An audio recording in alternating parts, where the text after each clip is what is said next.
Assalamualaikum warahmatullahi wabarakatuh. Saya akan membentangkan soalan 10 daripada kertas 2 percubaan Terengganu. Okey, soalan ni dia pasal chapter 2 Electricity Form 5.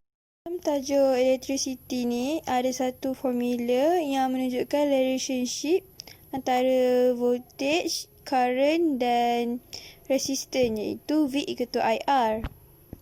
Ohm's law state that current through a conductor between 2 points is directly proportional to the voltage across 2 points. Dari formula V equal to IR ni, V tu boleh mewakili dua benda. Sama ada potential difference ataupun electromotive force. When the circuit is switched off, nilai V yang kita dapat tu ialah nilai electromotive force. Tapi kalau switch on, nilai V tu ialah potential difference. Bila V equal to IR ni, kita boleh cari formula untuk internal resistance, iaitu I equal to V over R equal to EMF over total resistance sama dengan E over R plus R. So, pindahkan, jadilah E equal to I dalam kurungan R plus R. Lepas tu, formula yang lagi satu ialah E equal to V plus IR. Internal resistance ni ialah the resistance of the electrolyte between electrode of a cell.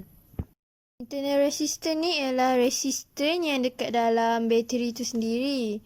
Sebab itulah kalau kita switch on circuit, dia punya resistance akan berkurang daripada yang sebelum dia. Diagram 10.1 and diagram 10.2 show two circuits with battery P and battery Q which are used to determine the electromotive force E and the internal resistance R of each battery. Table 10.1 and table 10.2 show the readings of the voltmeter and ammeter when the switch in each circuit is off and on. 10A1.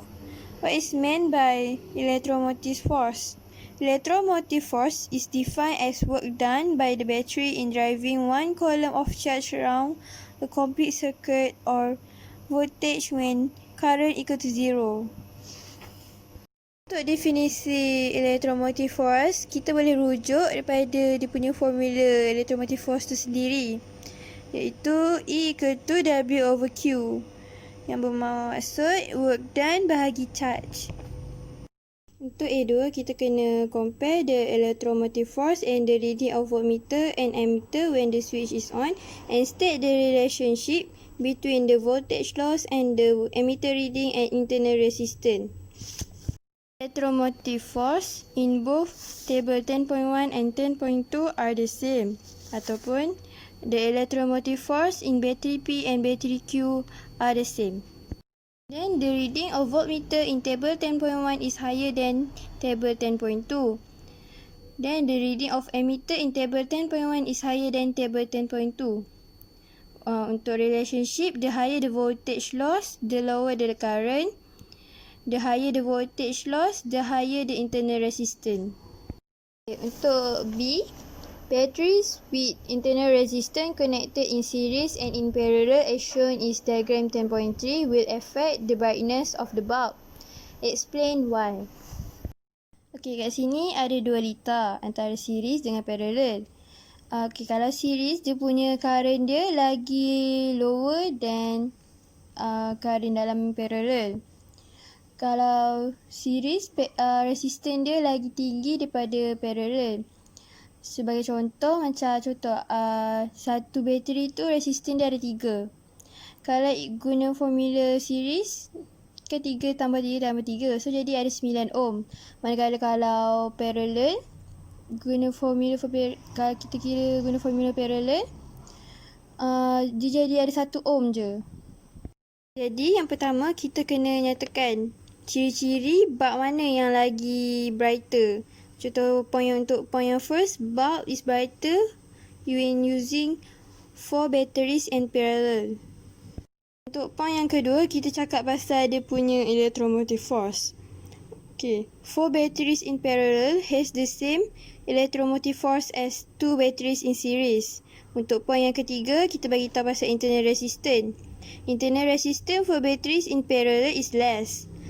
Untuk yang keempat, current flow is higher when 4 batteries are connected in parallel. Seterusnya, bagi soalan C, picture 10.1 show an oven that contains heating filament. Susanna used the oven to bake cakes. Okay, by using the concept in physics, suggest and explain suitable modification to the heating element to increase its efficiency. So, soalan ni dia minta kita buat modification untuk oven supaya oven ni boleh memerlukan proses heating dengan baik. Okay, modification yang pertama ialah have high melting point. Explanation is does not melt easily. Second, the specific heat capacity of the filament is low, so it can get hot easily ataupun temperature rises faster. Third, dia ada coiled filament, so length dia jadi longer, ataupun high resistance ataupun can concentrate heat. Lepas tu yang keempat, thin filament. So it has high resistance ataupun easy to heat up. Yang kelima, bahan dia ialah nichrome atau tungsten ataupun wolfram. Explanation dia, bahan-bahan ni ada high resistance.